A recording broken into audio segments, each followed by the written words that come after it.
Dites-moi que vous entendez tout ce que j'ai dit depuis le début et que je parle pas dans le vent. Je me demande si j'avais bien activé mon micro. Donc si jamais je l'ai pas activé, je vous remercie d'être présent.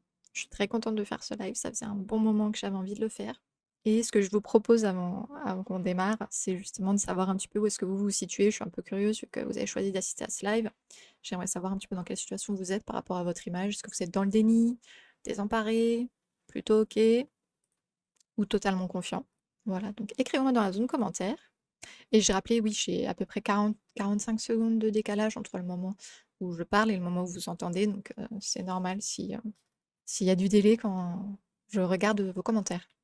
Ah, je parlais dans le vent, ok. Mais je vais tâcher du coup maintenant de ne plus parler dans le vent, vu que tu m'entends.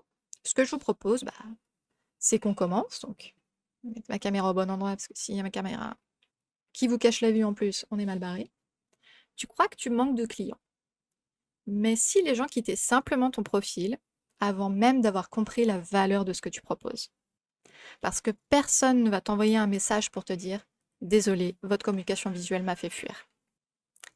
Et pourtant, les gens y partent, silencieusement. Ils passent au profil suivant. Ils choisissent quelqu'un d'autre.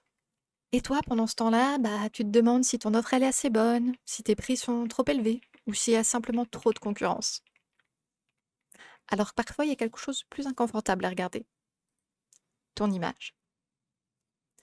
Car tes visuels, ils communiquent déjà quelque chose, même quand tu ne l'as pas décidé. Et souvent, cette image, elle raconte petit budget, amateur, pas très sérieux, ou alors comme tout le monde. Alors que ton travail mérite peut-être tout l'inverse. Mais une vérité dérangeante mérite d'être dite. Beaucoup d'entrepreneurs ne manquent pas de valeur, ils manquent d'une image capable de la rendre visible. Et c'est ce que j'appelle le mur invisible. C'est pas entre toi et tes clients, non. C'est entre ce que tu vaux réellement et ce que les autres en perçoivent. Parce qu'on ne perd pas toujours des clients à cause de ce qu'on fait. Parfois, on les perd à cause de ce qu'on leur fait ressentir. Et pour illustrer un petit peu ça, on va jouer à un premier petit jeu. Voici 3 flyers. C'est la même offre, c'est la même promesse, c'est le même prix. Lequel vous semble le plus crédible? Lequel est-ce que vous iriez contacter? Est-ce que c'est le coach 1, le coach 2 ou le coach 3?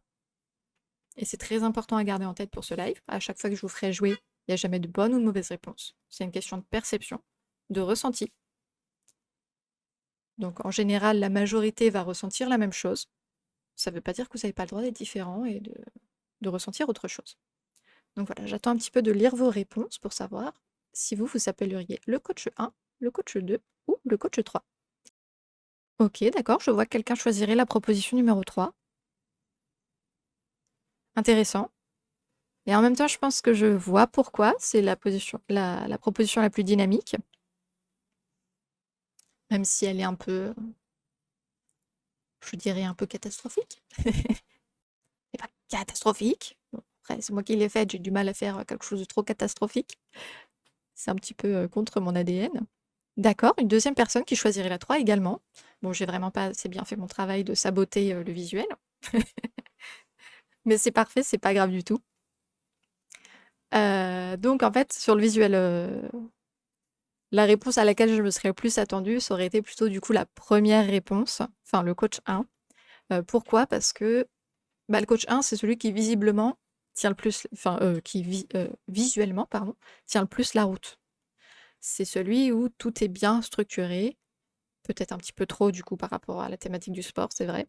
Et c'est peut-être pour ça que vous préférez le troisième, qui est du coup bien plus dynamique. Mais en fait, sur le troisième, ce qu'on ressent aussi, c'est quand même quelque chose d'assez amateur, où il y en a partout.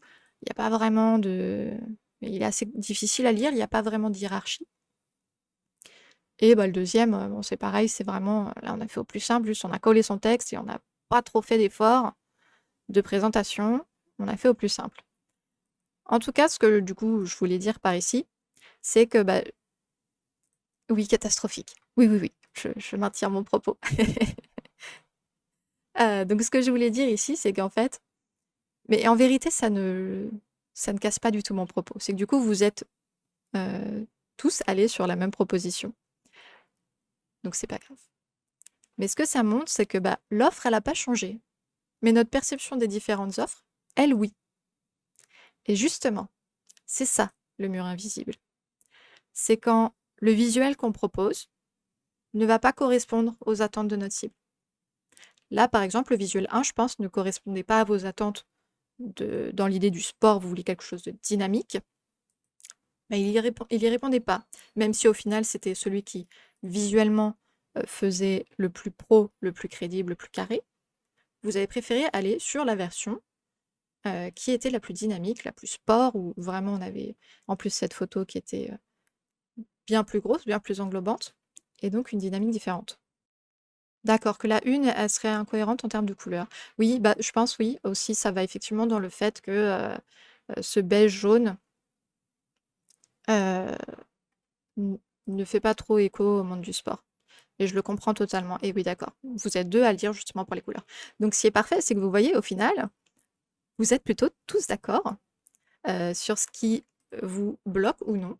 Et ça, eh ben, c'est le mur invisible. Quand on a quelque chose qui n'est pas cohérent avec le propos, ou qui renvoie vraiment pas un message crédible et professionnel, eh ben, c'est pas vous qu'on choisit. Et du coup, j'aimerais qu'on aille un petit peu du côté des statistiques, maintenant qu'on en a fait l'expérience. Avec celle-ci, par exemple, environ 94% des personnes déclarent que leurs premières impressions sur une entreprise sont liées au design. Ce que j'en déduis, c'est que du coup, avant de lire, on regarde, on juge. Et si on la met en corrélation avec cette deuxième statistique, à savoir qu'il faut seulement 10 secondes au consommateur pour se faire une perception d'une marque, j'en déduis qu'on juge, mais qu'on juge très vite. Et ce que ça veut dire là, c'est que on ne peut pas rater la première impression qu'on envoie. Elle est essentielle parce que si vous arrivez sur un site, que visuellement vous vous dites « Ah, non », sans avoir même lu un seul mot, c'est juste le design qui vous a repoussé. Vous partez et vous passez au suivant. Et d'ailleurs, ça fait un peu le pont, au final, cet exemple avec la statistique d'après, qui est que 42% des acheteurs en ligne fondent leur opinion d'un site sur le design seulement. Ce que ça veut dire, c'est que le design, il porte du coup la crédibilité, la qualité et le sérieux de votre business. Et quand on la raccroche à cette deuxième statistique, 92,6% des personnes déclarent que la dimension visuelle est le facteur d'influence numéro 1 en affectant les décisions d'achat. C'est que le design ne parle pas seulement la crédibilité, la qualité et le sérieux de votre business. Il soutient aussi vos ventes. Et en vérité, si on fait un parallèle, est-ce que il vous arrive d'acheter, de passer sur un produit où vous dites « Ah, celui-là, il est quand même plus joli, il fera mieux après chez moi, je pourrais le poser, il fera joli sur l'étagère ou quoi ?» Oui, on l'a tous fait. Oui, on est tous séduits par le marketing. C'est pour ça que le marketing existe. Malgré tout, on tombe tous dans le panneau. Pardon, je me suis perdue parce que j'ai quitté mon fil, mon cap. Mais du coup, oui, ce que je voulais dire par là, c'est que dans l'achat, il y a une partie d'émotionnel. Donc bien évidemment que la dimension visuelle, elle va nous orienter un petit peu. Et j'ai pris un exemple de service, de produit. Si je prends un exemple de service, ça fait aussi mais carrément la différence. Parce que du coup, quand un prospect cherche activement une solution, et ben en fait, il va se dire: «Ah, cette personne-là, son design et tout, c'est vraiment ce que je veux, on a vraiment la même énergie, on fit vraiment ensemble, c'est vraiment là que je vais aller en fait, parce que c'est là que ça me correspond». Et du coup, le design vous a permis d'éliminer une petite partie de la concurrence. Et donc, je reviens à cette phrase que beaucoup d'entrepreneurs ne manquent pas de valeur, ils manquent d'une image capable de la rendre visible. Et c'est pas parce que tu es ultra compétent ou tu proposes un super service, quelque chose de absolument génialissime que tout le monde veut acheter, ta marque, elle va pas y échapper pour autant. Parce qu'avant tout, on juge ta crédibilité d'abord en te regardant. Mais maintenant, j'aimerais vous montrer quelque chose. J'aimerais vous ouvrir la perspective que le graphisme, c'est un langage. Et donc, je vais vous faire rejouer un petit coup. Donc, vous avez 3 paquets de pâtes, 3 designs différents. Je vais vous demander d'associer les designs aux adjectifs. Bien sûr, c'est une sélection de ma part, ces adjectifs. Vous auriez pu avoir d'autres adjectifs qui vous venaient à l'esprit face à ces différents packaging. Là, il fallait bien que j'en choisisse, donc j'ai choisi cela. Donc, parmi ces 3 paquets de pâtes, lequel pour vous est le plus... Enfin, vous renvoie à une image artisanale, lequel vous renvoie à une image premium, lequel vous renvoie à une image familiale. Voilà, vous pouvez me faire vos petites associations en commentaire avec du coup 1A, 2A, voilà, etc. Je vous laisse me dire ce que vous pensez, vous. Alors, je vois une première proposition du 1A. Donc, Panzani aurait une image plutôt artisanale sur ce packaging, sur ce design. Et les autres, comment est-ce que vous les catégoriseriez? Alors là, je vois du 1A, 2B, 3C. Ok. Intéressant. J'attends de voir si jamais il y a une autre réponse. 3A, 2B, 1C. Ok.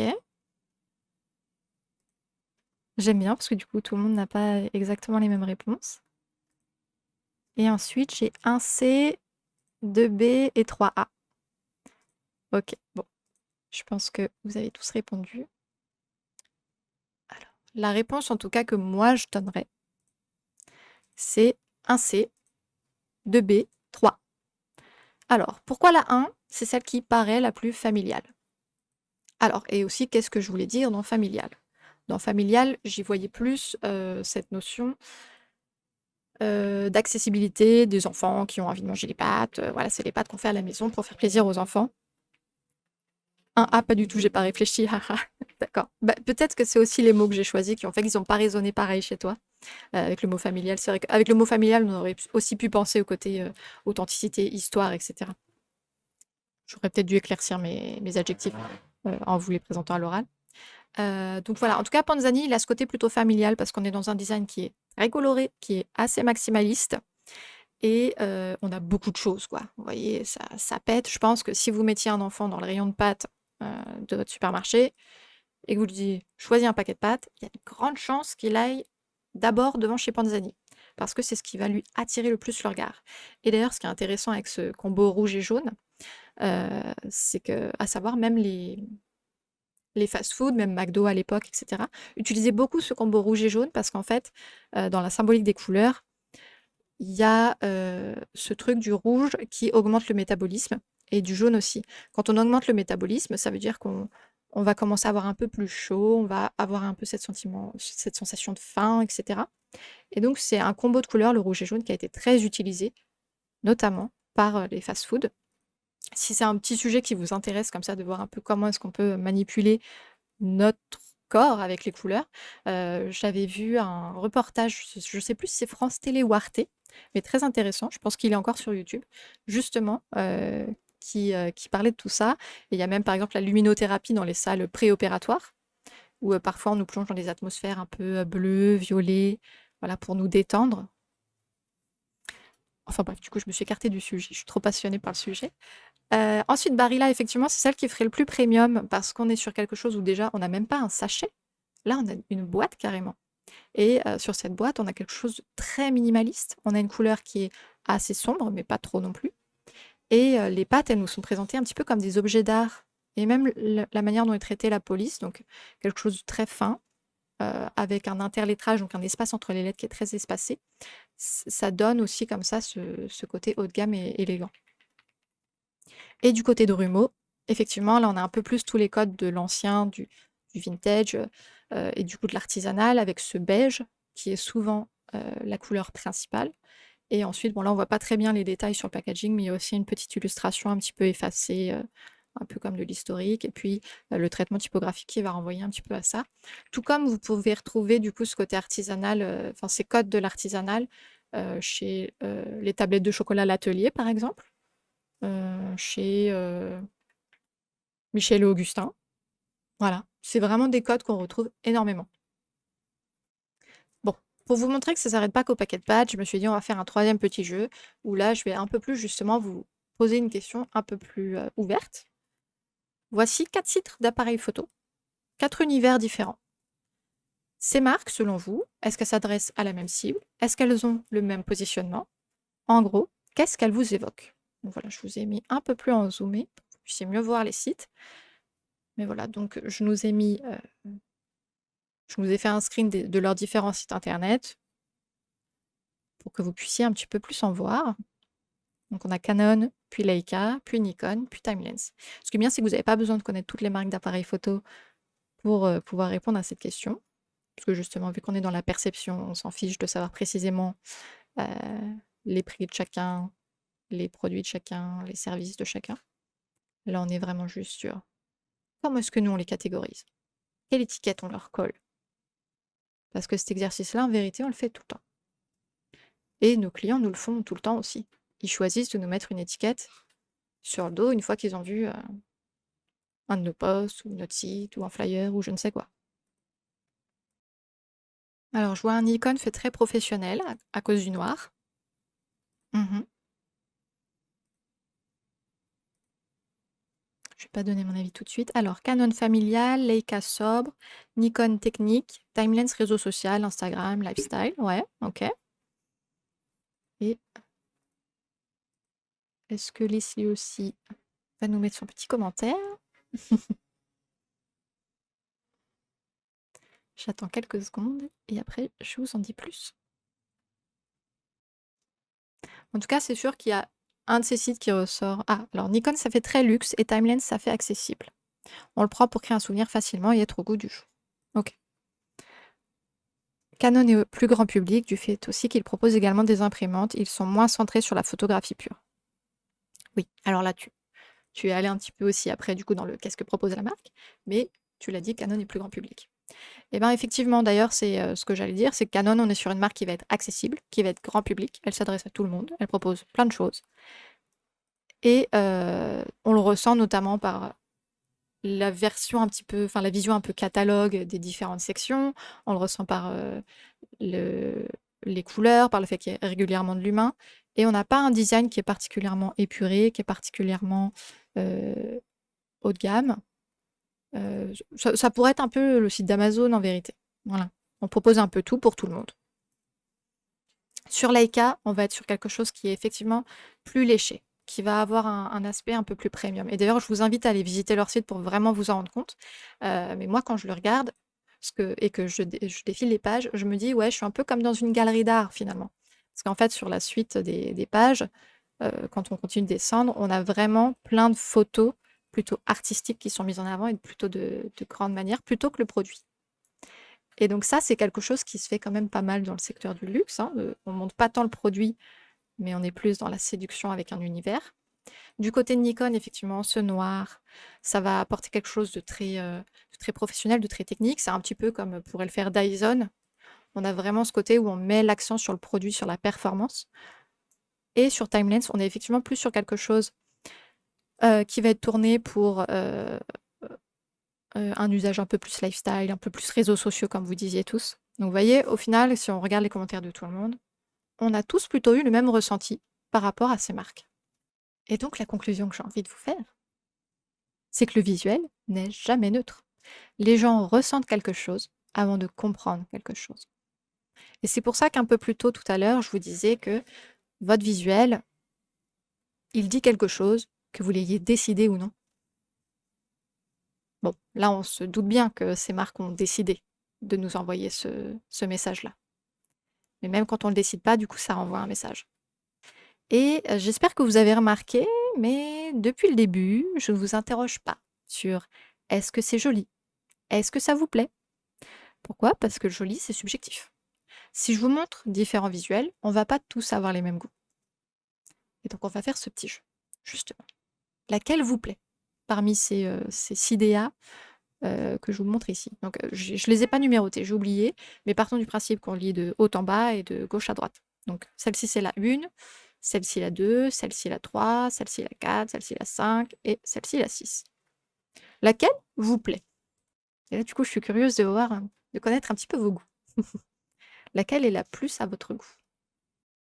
Alors, OK, la 3, la 1, ouais. Je vois qu'Antoine doit avoir un petit peu plus de mal à se décider, il doit hésiter. Tout va dépendre du besoin, mais perso, la 4. OK, c'est parfait. Personne n'a les mêmes goûts ici. Bon, je vais vous dire, ma petite préférée, c'était la une aussi. Visuellement, c'est celle qui m'attire le plus. J'aime bien ce combo orange et rose. Mais bon, maintenant, on va peut-être revenir à la communication, hein, parce qu'on refait pas la déco du salon, là. Là, on est plutôt en train de se demander qu'est-ce qu'on veut communiquer, qu'est-ce qu'on veut dire, un peu comme le rappelait Antoine dans son message. Tout va dépendre du besoin, parce que nous cherchons à communiquer. Donc cet univers, bah, c'est peut-être pas le plus joli, je vous l'accorde. Mais si moi j'ai besoin d'un avocat pour défendre mes droits au travail, je crois que c'est lui que j'irai contacter. Parce que c'est celui qui me renvoie une image vraiment très pro, très sûre. Je me dis que tout va être carré, qu'il connaît bien son métier. Donc je crois que c'est lui que j'irai voir. Enfin, si on a besoin de trouver... Enfin, on n'a pas besoin de trouver beau cet univers pour comprendre qu'ils sont spécialisés dans le secteur de la tech. Bon, alors c'est vrai qu'en tout petit, juste avant, c'était peut-être un peu plus délicat à voir, parce que ça devait être petit sur vos écrans. Mais là, maintenant, vous le voyez bien. On a, bon, de toute façon, on a les couleurs vives, très empruntées au secteur de la tech, liées avec une couleur foncée. C'est quelque chose qu'on voit énormément, donc on reprend ces codes-là. On a aussi les codes un petit peu des réseaux de carte mère, etc. Donc là, vous voyez, on va clairement se dire, ok, bon, eux, ils sont spécialisés dans la tech, moi non, c'est pas mon secteur, c'est pas lui que je vais contacter. Ou au contraire, je suis une start-up qui essaye de développer, enfin qui développe un truc et qui veut l'exporter à l'international. J'ai besoin d'un cabinet, d'avocats. Allez, je vais les voir eux, parce que c'est sûr qu'ils savent ce que je vis, c'est sûr qu'ils connaissent mon secteur. Et ici, bah, c'est pas parce que je le trouve joli que je lui ferai que je lui ferai confiance pour défendre mes intérêts de cadre dans une grande entreprise. Je sais pas pourquoi, mais enfin si, je sais pourquoi, mais visuellement, ouais, non, il me il me rassure pas suffisamment sur le côté, compétences et sur le fait d'avoir les épaules pour gérer une situation, dans une grande entreprise. C'est pas avec lui que je serais le plus rassurée. Par contre, si c'était pour des petits conseils juridiques, ponctuels en entrepreneuriat, pourquoi pas? Donc vous voyez, il y a vraiment tout ce truc de la communication, le visuel, ça va nous influencer sur nos choix. Et c'est ça, la différence entre le joli et le graphisme. L'un va chercher à plaire et l'autre va communiquer. Et là, vous allez me dire, ok, je dois faire attention quand je choisis mes templates sur Canva, car un choix n'est pas neutre et doit pas juste être joli. Mais attention à ne pas tomber dans les fins fonds de l'image interchangeable. Voici tout un tas de templates. Vous avez sûrement un goût de déjà vu en regardant. C'est normal, ils ont énormément de similitudes et on les voit tout le temps sur les réseaux. Et il y en a peut-être même quelques-uns que vous avez déjà utilisés vous-même. Individuellement, aucun de ces visuels n'est mauvais. Certains sont même très réussis, mais le problème, il n'est pas là. Le problème, c'est qu'ils pourraient appartenir à n'importe qui. Et c'est là qu'on tombe facilement dans un piège, celui des faux amis. Parce que quand on ne sait pas vraiment comment construire son image, on cherche naturellement des raccourcis. Et c'est normal, et c'est une bonne chose. Vous n'avez pas tout votre temps à perdre sur la création de visuels, etc. C'est pas votre zone de génie, c'est pas votre métier. Vous avez juste besoin d'avoir quelque chose pour communiquer malgré tout pour votre activité. Mais pas que ça vous prenne tout votre temps et toute votre énergie. Donc naturellement, on va aller chercher des templates Canva, des tendances Instagram, une palette trouvée sur Pinterest, ou alors on va demander à l'IA de nous générer quelque chose. Attention, aucun de tous ces outils n'est le problème. Vraiment, je n'ai rien contre tout cela. Le problème, il commence quand on leur demande de réfléchir à notre place. Parce que un template, ça te propose une mise en page. Oui, c'est parfait. Mais il ne sait pas ce que ta marque doit faire ressentir. Une tendance, elle sait te montrer ce qui fonctionne en ce moment. Mais elle ne sait pas ce qui te rend différent. Elle ne sait pas comment l'adapter à toi, à ta cible, à ta vision, à tes valeurs. Une IA, elle peut produire une image. Mais elle ne connaît pas l'intention stratégique que tu vas mettre derrière. À moins que tu sois déjà très calé et que tu saches précisément qui tu es et comment tu veux le faire transparaître. Et que tu sais très bien briefer l'IA. Parce que les outils, ça exécute. Ça ne pense jamais à ta place. Et aussi, il ne faut pas oublier que l'IA est très complaisante. Elle va toujours dans ton sens. Si ton image est interchangeable, alors tu deviens interchangeable aux yeux des prospects. Pourquoi te choisirait-on toi plutôt qu'un autre, bah du coup, on va devoir se décider simplement au prix. Donc quoi? Tu dois être le moins cher? Ou alors c'est ta prestation qui doit être vraiment proposer le truc plus, plus, plus? Et si en fait c'était simplement ton image qui faisait que on arrête de te comparer aux autres? Parce que tu as une longueur d'avance sur eux.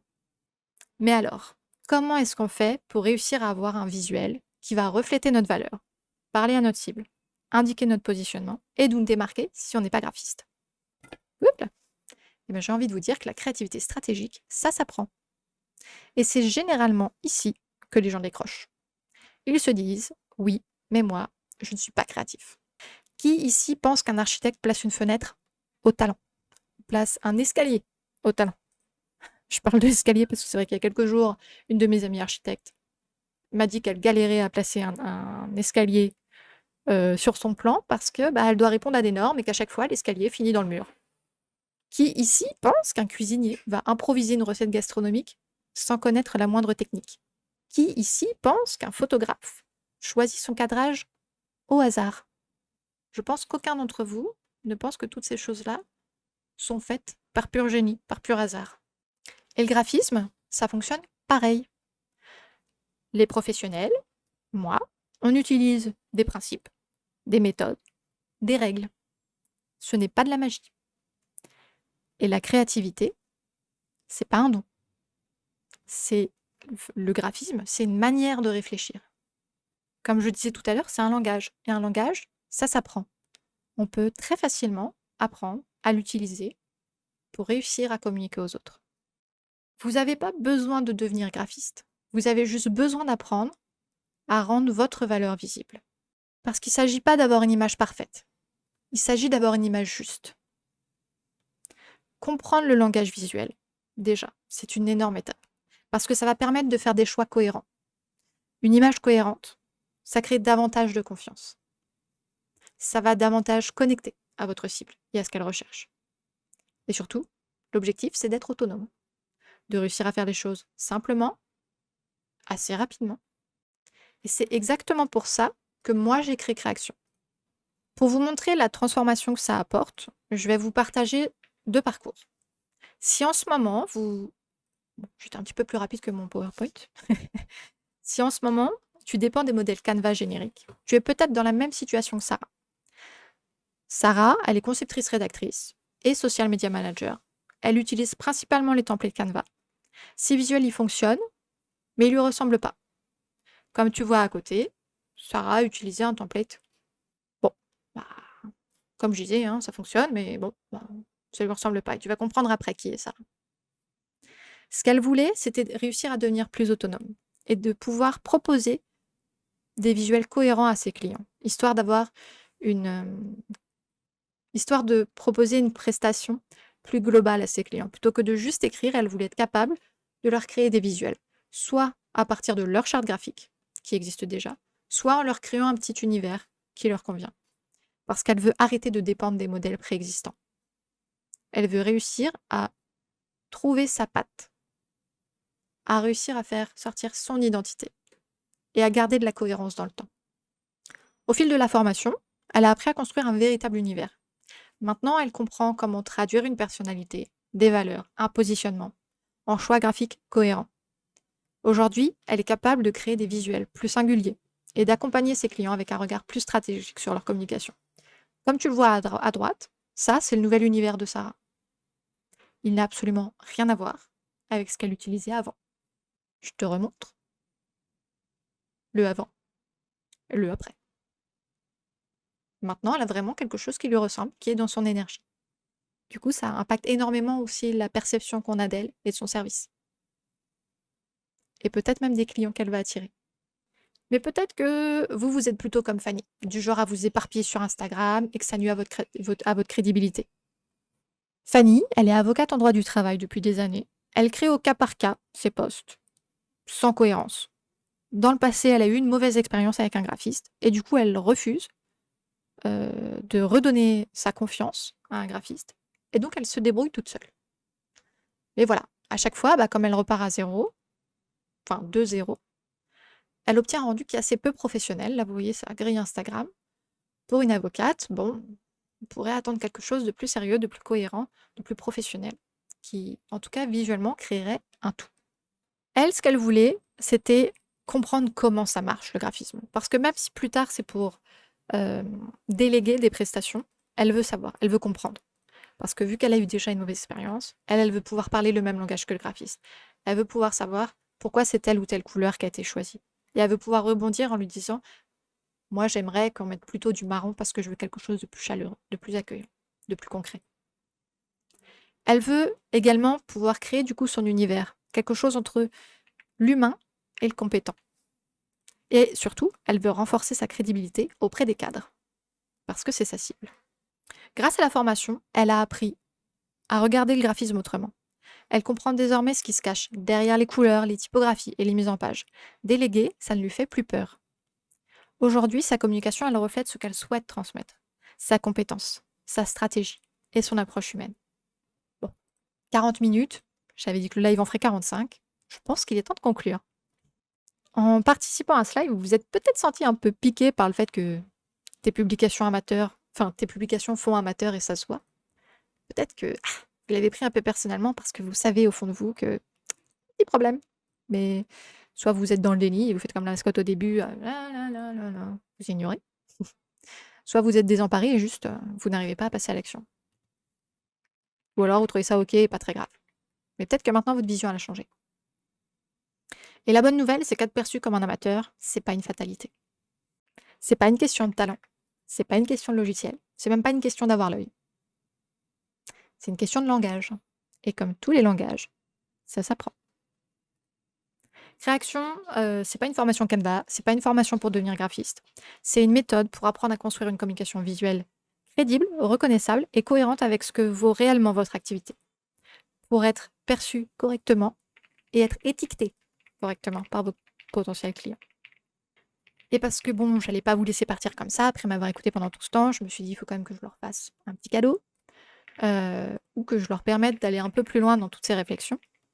Donc si le live vous a fait voir la communication un peu autrement, j'ai préparé une série d'articles dans lesquels je développe chacun des mécanismes qu'on a survolés aujourd'hui, donc le mur invisible, l'image interchangeable, le piège du joli, le langage visuel et la créativité stratégique. Donc je vous mets le lien dans le chat pour pouvoir vous inscrire à cette newsletter, du coup, comme je vous disais, de 7 articles. Ils vont être envoyés au rythme de 1 tous les 2 jours. Voilà, je vous cache rien. Et comme ça, en vous y inscrivant, vous recevrez tout simplement les différents sujets. Et si vous avez des questions, je suis toute oui pour y répondre. Je vais également vous mettre le lien vers les détails de la formation dans le chat. Parce que je me suis pas du tout étalée sur le format qui, vous le verrez, est très chouette et interactif. Parce que c'est une formation en direct, c'est pas des vidéos préenregistrées.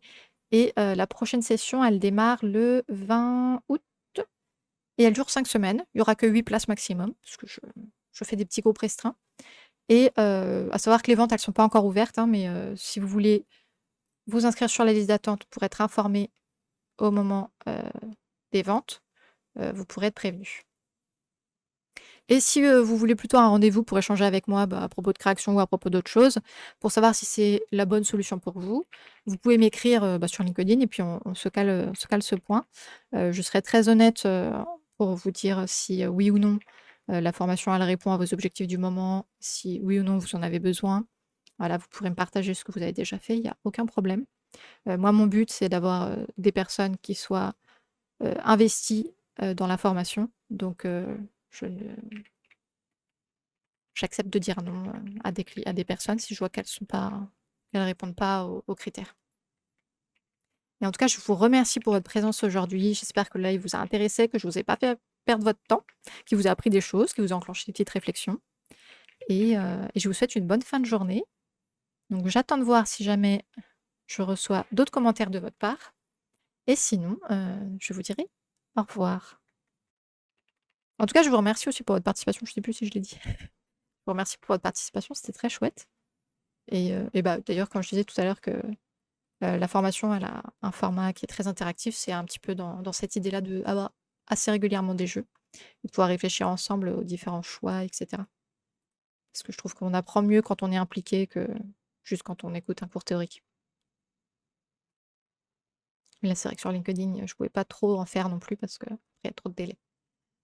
Bon, j'attends de voir si vous avez des questions et je vous remercie infiniment pour votre écoute. Merci, je suis contente que ça vous ait plu. Merci beaucoup.